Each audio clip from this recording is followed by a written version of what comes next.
Hello and welcome to AlgoSage.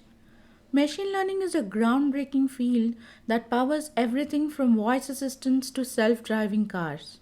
So today let's look at different types of machine learning. At the heart of machine learning is data. In machine learning, we primarily deal with two types of data, labeled and unlabeled. Understanding these two types of data is crucial as they form the building blocks of different machine learning approaches. So let's look at them. Labeled data is data set where correct output or target variable we are predicting is known. For example, let's look at data of house price prediction. We have several features of house such as square feet, number of bedrooms, so on, including the price of the house that we are trying to predict. Unlabeled data does not have target variable value. Instead, we have pure data that can be used to find patterns. For example, let's look at customer data, which has several features such as customer ID, gender, age, so on, based on which it can be categorized into segments. Here, there is no target variable.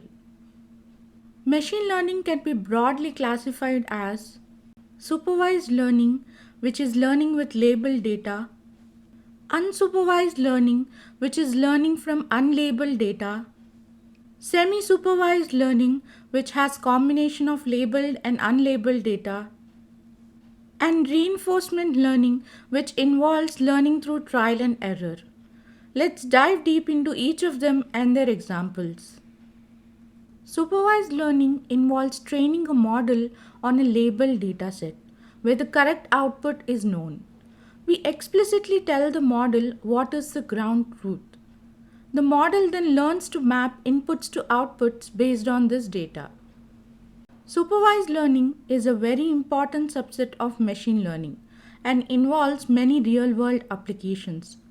Spam filters in Gmail are trained on ML algorithms like supervised learning. Siri, Alexa, and Google Assistant use supervised learning for understanding and processing your voice commands. Platforms like Facebook and Instagram use supervised learning to curate your feed. Let's look at an example of machine learning algorithm that classifies whether an image is cat or dog. Here, a supervised learning algorithm is trained on a dataset of images, each labeled as cat or dog. The model then learns to classify new images into these categories. Supervised learning can further be divided into regression and classification. In regression, we try to predict a continuous value such as house prices or attrition rate, to name a few.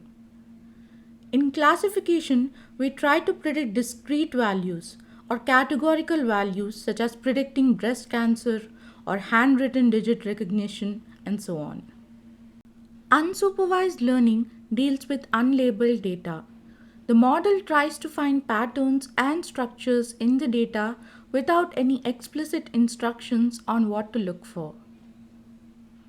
Unsupervised learning has many everyday applications such as market basket analysis, which is used in retail industry for analyzing purchase data to understand the relationships between different products.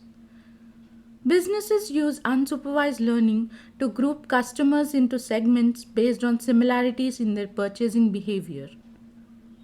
Unsupervised learning can identify unusual transactions in banking and credit card usage, which might suggest fraudulent activities. Here is an example of unsupervised learning algorithm which analyzes customer data to identify distinct groups based on purchasing behavior without any predefined categories.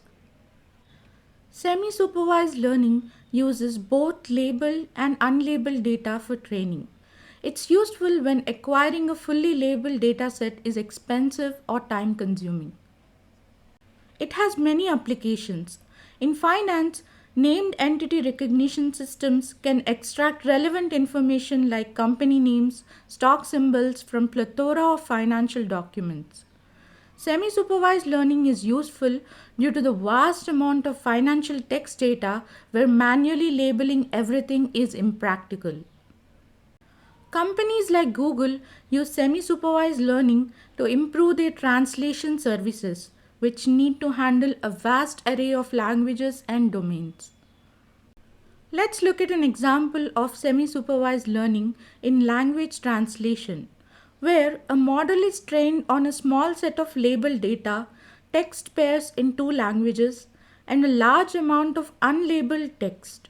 The model improves its translation capabilities by learning from the broader context of the unlabeled data. Reinforcement learning involves training models to make a sequence of decisions. The model learns to achieve a goal in an uncertain, potentially complex environment. It is rewarded or penalized for its actions. Reinforcement learning has many interesting applications.